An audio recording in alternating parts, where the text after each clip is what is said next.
আলিফ লাম মিম যালিকাল কিতাবু লা রাইবা ফীহি হুদাল লিল মুত্তাকিন। আছে না নাই? শুরুতেই চ্যালেঞ্জ দিয়ে রেখে দিয়েছে আল্লাহ সুবহানাহু ওয়া তাআলা।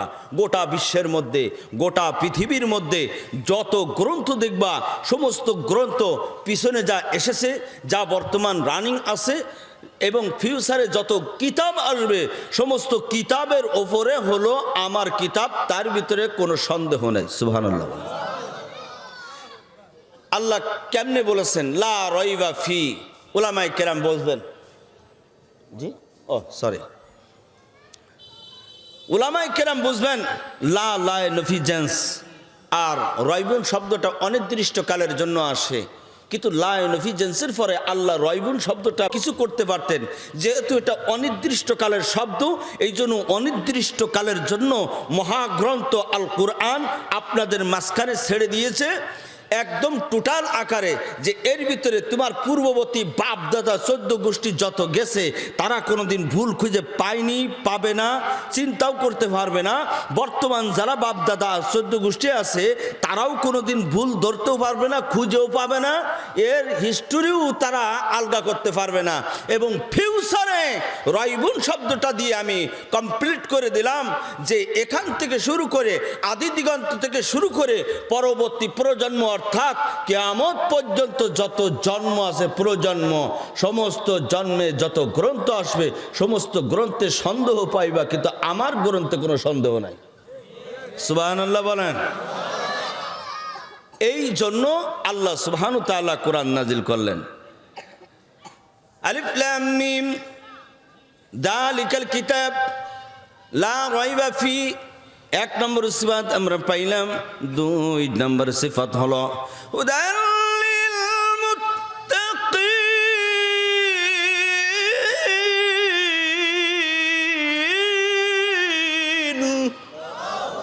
আল্লাহ সুবহানাহু ওয়া তাআলা বলেন হুদাল লিল মুত্তাকিন। হুদা শব্দটা এটা মাসদারি অর্থে ব্যবহার হয়েছে। দুনিয়ার মানুষ গো, এটা হুদা শব্দটা এটা মাসদারি অর্থে হেদায়েত করবে, অত হেদায়েতকারী হলো মুত্তাকিনদের, হেদায়েত করবে মুত্তাকিনদের, হেদায়েতকারী, হেদায়েত করবে কি? মুত্তাকিনদেরকে। 2 নম্বর সিফাত। 1 নম্বর সিফাত, এই কোরআনের ভিতরে কোনো ভুল ত্রুটি পাইবা না। সারাটা জীবন চেষ্টা করিয়া যাবা, কিন্তু কোনোদিন ভুল ত্রুটি এর মধ্যে পাইবা না। বলেন সুবহানাল্লাহ। 2 নম্বর সিফাত আমরা পিস। ও দুনিয়ার মানুষ, 2 নম্বর সিফাত, সেই 2 নম্বর সিফাত হলো হুদাল লিল মুত্তাকিন। এটা হাদিন, হুদান বামানা হাদিন অর্থাৎ ইসমি ফাইল অর্থাৎ কর্তার হিসাবে এখানে প্রয়োগ হয়েছে। হাদিন, হাদিন, এই হাদিন ধরিয়া এমন একটা গ্রন্থ, এই যেই গ্রন্থ শুরু হয়েছে আমার জবান হাযা কালামু রাব্বি। বলেন সুবহানাল্লাহ। এই গ্রন্থের যত কথা আছে আমার কথা, এই কথা যত পড়বে কোরআন মুত্তাকিনদেরকে হেদায়েত করবে। বলেন সুবহানাল্লাহ। হেদায়েত করার দরকার কি ছিল? কেন আল্লাহ আমার হেদায়েত করার জন্য আমার আল্লাহ বললেন, কেন মহাগ্রন্থ আল কুরআন কেন আমাদের মাঝখানে ফাটাইলেন? কোন কারণে ফাটাইলেন? আমরা চাইছিলাম এই জন্যে, আমরা চাইছিলাম এই জন্যে। চাইলাম কোন জায়গায়? এর কাজটা কি? লক্ষ্য কি? গয়াত কি? গর্জ গয়াত কি? উদ্দেশ্য কি? এ কোরআনের উদ্দেশ্য কি? আপনারা বুঝতেছেন? বুঝতে সমস্যা হচ্ছে না তো? যদিও আলোচনা অনেক কঠিন, কিন্তু আমি সহজ করে বলার চেষ্টা করতেছি। তো এর লক্ষ্য উদ্দেশ্য কি? ওই লক্ষ্য উদ্দেশ্য যাওয়ার আগে আমরা চাইলাম কোন জায়গায়? কেন আমাদেরকে পাঠাইলেন? রোল মডেল হিসাবে কেন আমাদেরকে পাঠাইলেন? আল্লাহ অন্যত্রে বলেন কিতাবুন আনজালনাহু ইলাইকা লিতুখরিজান নাস মিনাত যুলুমাতি ইলান নূর।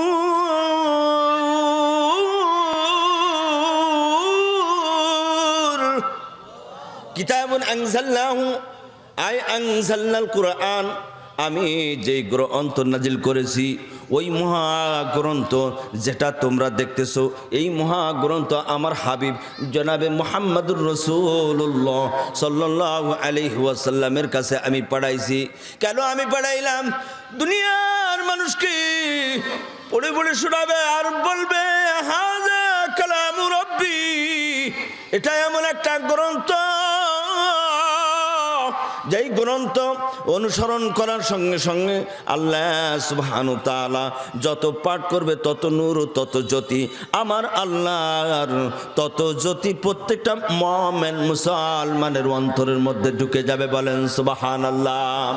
কাজ কি মিনাজ যুলুমাত ইলান নূর,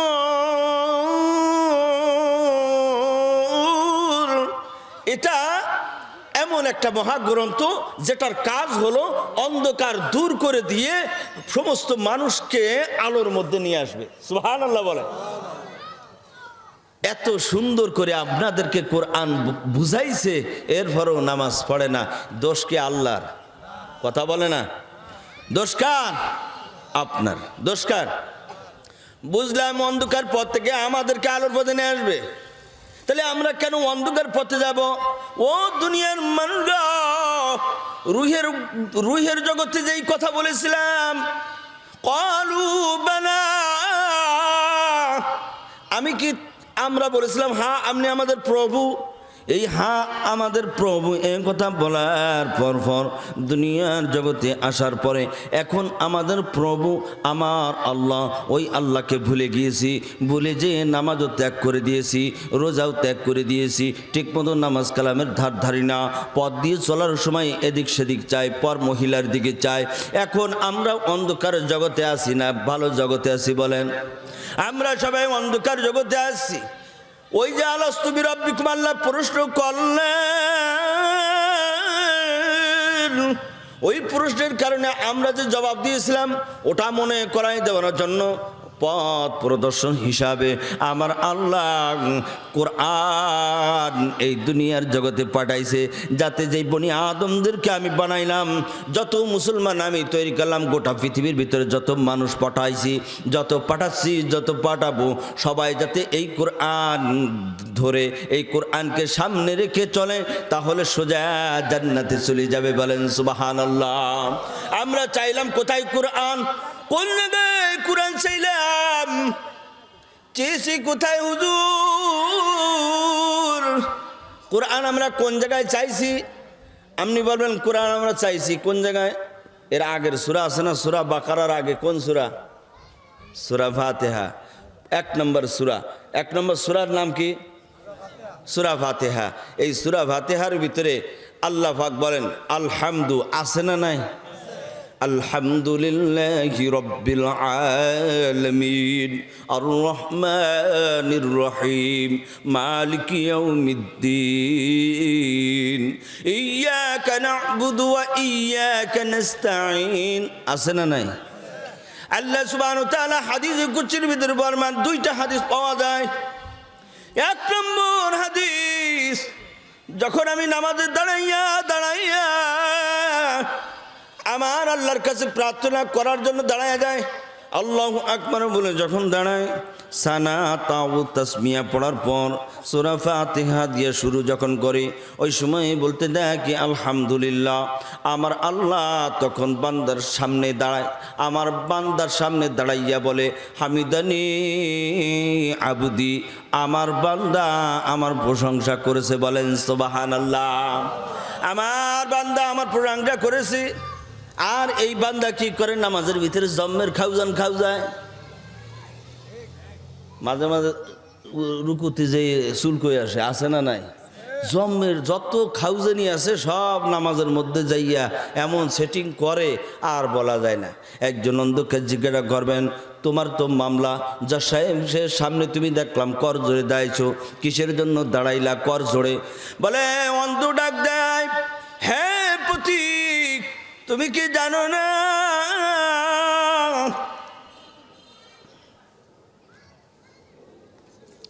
সময় তো শেষ, যে আলোচনা। সুবহানাল্লাহ। যাক, কর্তৃপক্ষ যে টাইম দিয়েছে আলহামদুলিল্লাহ, আমি শেষ করে দেবো ইনশাআল্লাহ। 5-7 মিনিট আছে। দোয়া চায়, ঠিক না? তো দেখেন আল্লাহ সুবহানাহু তাআলা বান্দার সামনে বলে হামিদানি আবদি।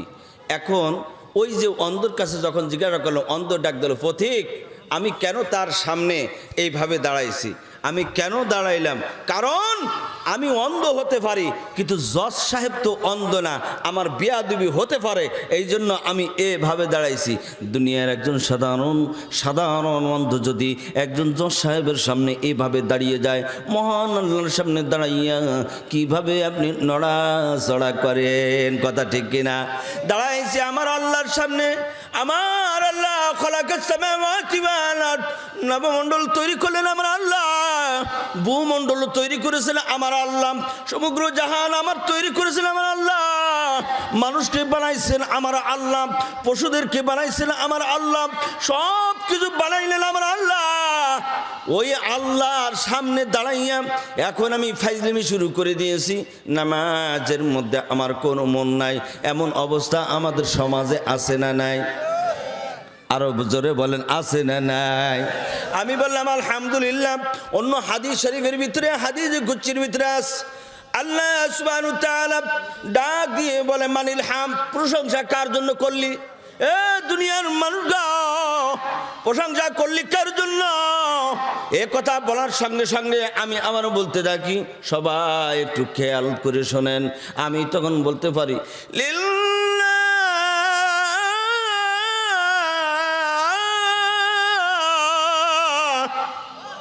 আমার প্রশংসা করি আমার আল্লাহর জন্য, প্রশংসা করি আমার আল্লাহর জন্য। আমার আল্লাহ আবার ডাক দিয়ে বলে, মানিল্লাহ, আল্লাহকে ডাক। দেখেন কি সুন্দর বান্দার সাথে কথা বলে, আপনি তো টেরও পান না কিছু। মানিল্লাহ, আল্লাহকে ডাক। তখন আপনি বলেন রব্বিল আলামিন, যিনি আল্লাহ সমগ্র জাহান তৈরি করেছেন, নবমণ্ডল তৈরি করেছেন যিনি, ভূমণ্ডল তৈরি করেছেন যিনি, সমস্ত গাছগাছালি যিনি তৈরি করেছেন, সমস্ত গ্যালাক্সির মধ্যে যত গ্যালাক্সি তারকারাজি আছে, সমস্ত গ্যালাক্সির মধ্যে আলাদা আলাদা কক্ষপথ তৈরি করেছেন আমার আল্লাহ। সব কিছুর মালিক আমার আল্লাহ, সমগ্র জাহানের মালিক আমার আল্লাহ, তার প্রশংসা করি। আমার আল্লাহ বলে, মানির রব, রব কিনা? কোন রব? কোন রব? মানির রব। আবারও আল্লাহ প্রশ্ন করে বসেন বান্দার কাছে, ও বান্দা, তুই নামাজে দাঁড়াইয়া দাঁড়াইয়া যে কথাগুলি বলছ, ও কথাগুলি সব সঠিক কিনা? মানির রব, রব কিনা? এ কথা বলার সঙ্গে সঙ্গে তখন আমি বলি, আমার সাথে বলেন, আর রহমানির রহিম।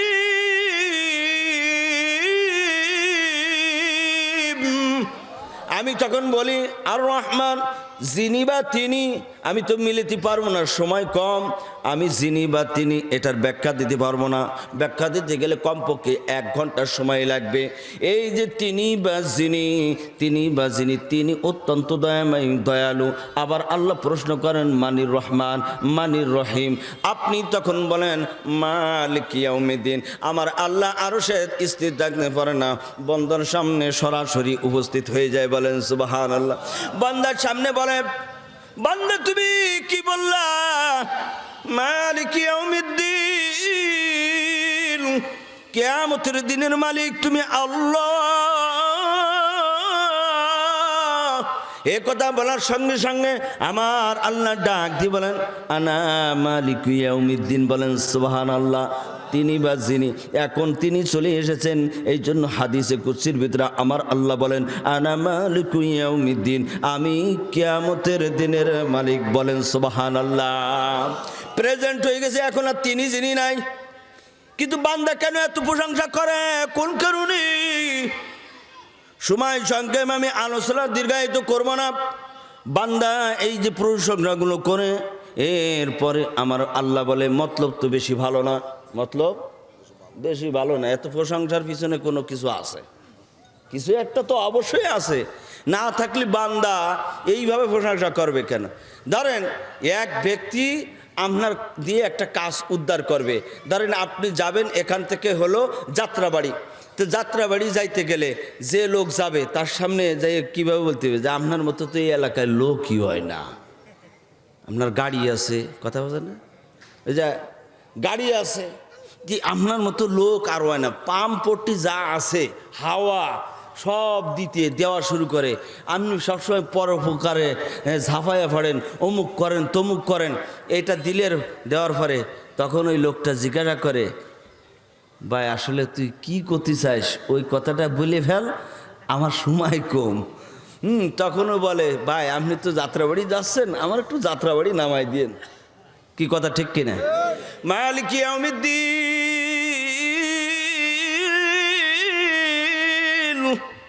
এত বোরাঙ্গা করো কেন?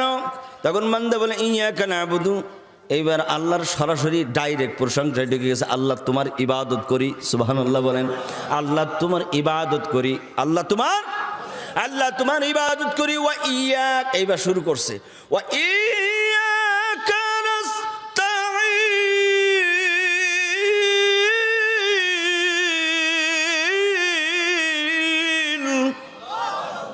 আল্লাহ সুবহানাহু ওয়া তাআলা বলে, মা তাস্তাইন, ওই যেরকম লোকটা সহ্য করতে পারল না, তোর মতলব কি, তুই কইয়ে ফেল। আমার আল্লাহ তখন বলে, মা তাস্তাইনু, তোর কি সাহায্যের দরকার তুই বলে ফেল, তোর কোনো সমস্যা নাই, ঝামেলা নাই।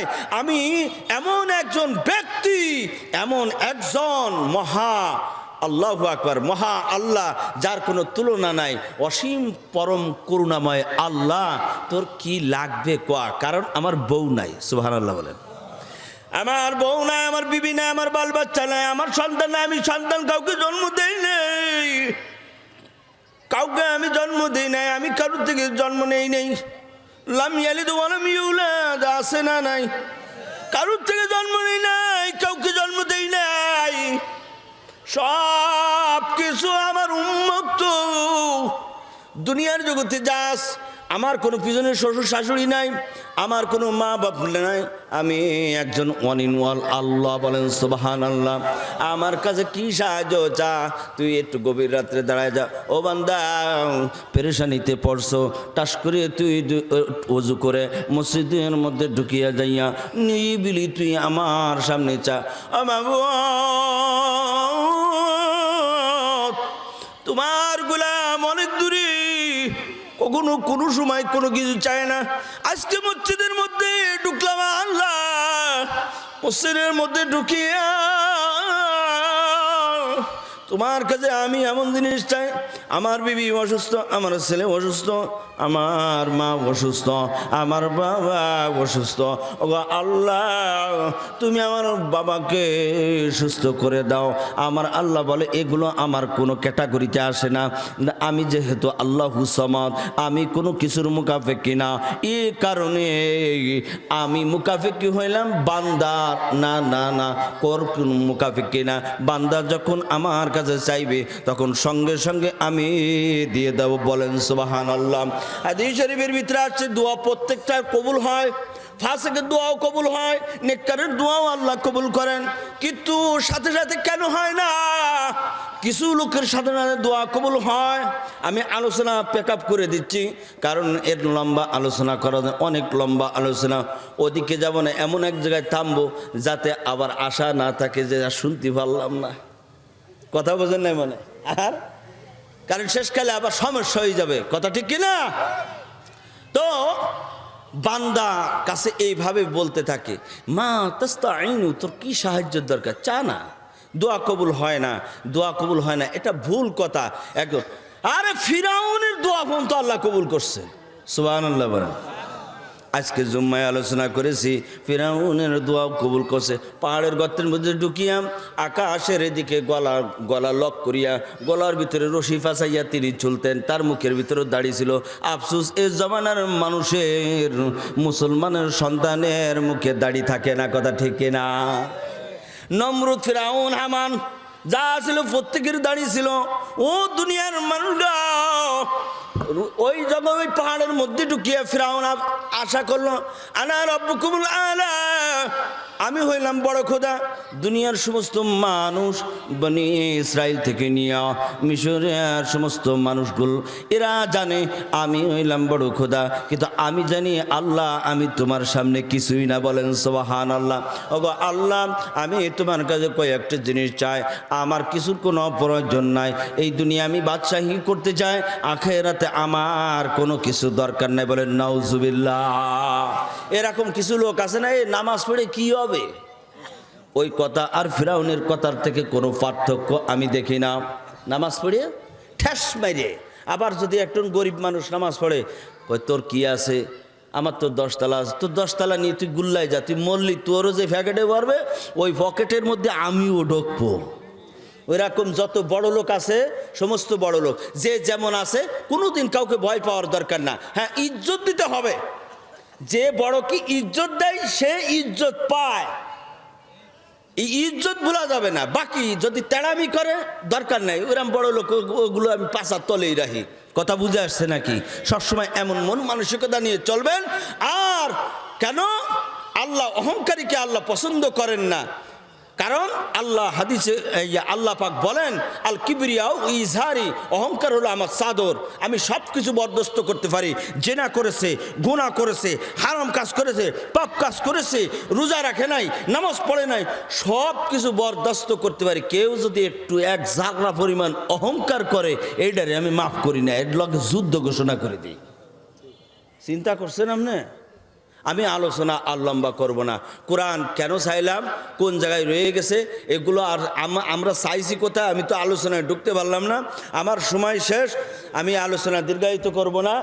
আল্লাহ সুবহানাহু ওয়া তাআলা যা কিছু আমি বললাম, এখন থেকে আপনাদের একটু স্মরণে রাখতে চাই যে আল্লাহ ফিরাউনকে রাজত্ব দান করছিল কিনা? 450 বছর হায়াত পেয়েছে। কত বছর? কথা বলেন। 450 বছর হায়াত পেয়েছি। ওই বক্তা নিয়ে আসেন। 450 বছর হায়াত, এত লম্বা হায়াত। আপনি বলবেন আদম আলাইহিসসালাম তার হায়াত ছিল 1000 বছর, নূহ নবী আলাইহিসসালামের হায়াত ছিল 950 বছর, আবার ফিরাউনের হায়াত 450 বছর। আমাদের এত লম্বা হায়াত নাই, ভুল করেছি 100 বছর, যদি হায়াত পাইতাম 200 বছর, আর 100 বছর আমি সংশোধন হয়ে যাইতাম। আমার আল্লাহ বলেন, ও দুনিয়ার মানুষরা, এই জমানায় থাকিয়া থাকিয়া যখন তুমি বলবা আলহামদুলিল্লাহ, তখন সঙ্গে সঙ্গে জান্নাতে আমি গাছ তৈরি করে দিই। বলেন সুবহানাল্লাহ। জান্নাতে বালাখানা তৈরি করে দেয়। আলহামদুলিল্লাহ লিখতে 8টি অক্ষর লাগে, এই 7টা অক্ষর লাগে। আমি 70টা নেকি, তার আমার নাম 8টি অক্ষর লাগে। সঙ্গে সঙ্গে 80টি নেক তার আমল নামায় দিয়ে দেয়। বলেন সুবহানাল্লাহ। 80 জান্নাতের দিকে অগ্রসর করাই দেয়। আবার এমন অবস্থা হয়, যেই অবস্থার কারণে ওই জান্নাতের ভিতরে ওই লোক যে ঢুকবে, এই অবস্থা করবে, সেই অবস্থার জন্য আমার আল্লাহ আছেন না নাই? কিয়ামতের ময়দানে মুসিবতের সময় বান্দা যখন অন্যায় পড়ে যাবে, আমল বলতে কিছু নাই, আমল বলতে কিছু নাই। এই যে আমল কিছু নাই, একবার আলহামদুলিল্লাহ মহব্বতের সাথে বলার কারণে কিয়ামতের ময়দানে আপনাকে ভিডিওর ভিতরে ভিডিও এবং অডিও HD কোয়ালিটিতে সব কিছু ধরে দেখাবে। দেখো বান্দা অমুক দিন অমুক জায়গায় বসিয়া আলহামদুলিল্লাহ বলছিল, এই আলহামদুলিল্লাহ অর্থাৎ আমার প্রশংসা করেছে। যেই ব্যক্তি আমার প্রশংসা করে সেও প্রশংসার দাবিদার, বিদায় আমি তাকে মাফ করে দিয়ে সোজা সোজা জান্নাতে পাঠাইয়া দিলাম। বলেন সুবহানাল্লাহ।